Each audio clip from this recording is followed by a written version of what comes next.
You're watching France 24 and it's time now to take our daily leaf through the world's press. Gulliver Cragg is here to do that. Good morning, Gulliver.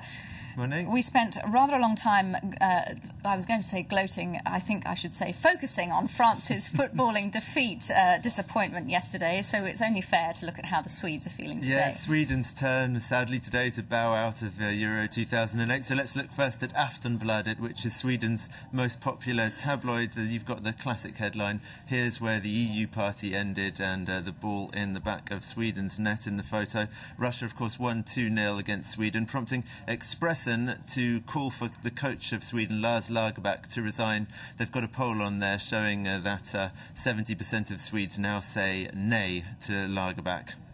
Right, well, in Russia, I guess there's joy. They've done extremely well after a slow start, didn't they? Yeah, and they're very, very happy to be going through. According to Moskovsky Komsomolets, the Russian side smashed the Swedish defence to smithereens. They're gloating there, but they do go on to face Holland, who I think have been the best team so far in the tournament, so I'm not sure how long it's going to last for Russia. And just a point on Holland, I've actually got Holland in the office Euro 2008 sweepstakes, so I'm doing all right at the moment too. Now, moving on to more serious matters, Gulliver, there's uncertainty at the moment, of course, about what's happening in Chad, as rebels there say they're planning to advance on the capital, N'Djamena, possibly to overthrow President Idris Deby. But the government says it's dealt them a crushing defeat. So what does the press make of it? Well, I've been reading about it in the Kenyan paper, the Daily Nation, which looks at the whole matter with a little bit more distance, not speculating too much on what's going to happen in the next few days, but just saying it's the same old tragedy unfolding again in Chad, and like in so many other African countries where there's an autocratic leader, in Chad's case Idris Deby, facing armed opponents who probably don't offer a much better alternative, and then foreign intervention ends up being the deciding factor, as it was in February in Chad when France intervened. But France has, of course, said this time that it won't intervene.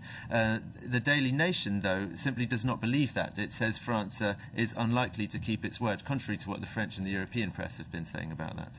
French defence policy as a whole, though, is under the spotlight at the moment after Nicolas Sarkozy announced a shake-up in favour of more intelligence. Yeah, and I've been surprised to see this week, I haven't mentioned it in the press review yesterday or the day before, but that's got a lot of attention in the world's press, generally quite approvingly. But today, in Le Figaro, there's the backlash coming from the French military themselves. Generals contest army reform is the headline, and there's a group of generals who've taken out a page in the Figaro to explain why they don't feel that they were consulted properly about the new strategy, and that basically there's a lot of cuts in personnel going on here without a proper, clear redefinition of what France's strategy or role in the world is. That's in the view of this group of generals.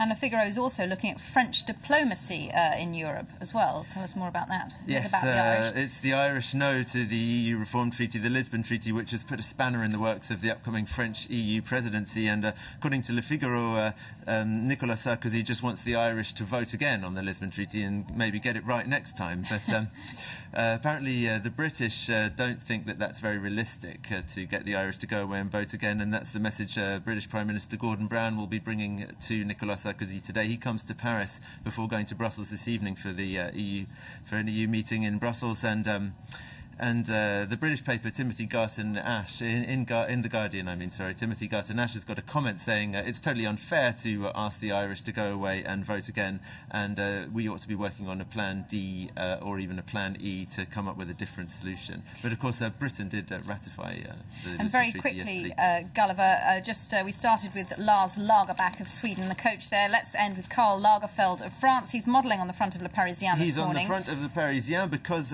he's taking part in an advert, not for fashion, but for road safety. Here he is wearing this new yellow fluorescent jacket, which is going to be compulsory to have in your car in France in future. And he says it's ugly, it's yellow, it doesn't go with anything, but it could save your life. Indeed, and you can't say that much about much fashion, but thank you very much indeed, Gulliver Cragg, for that review of the world's papers. Stay tuned to France 24.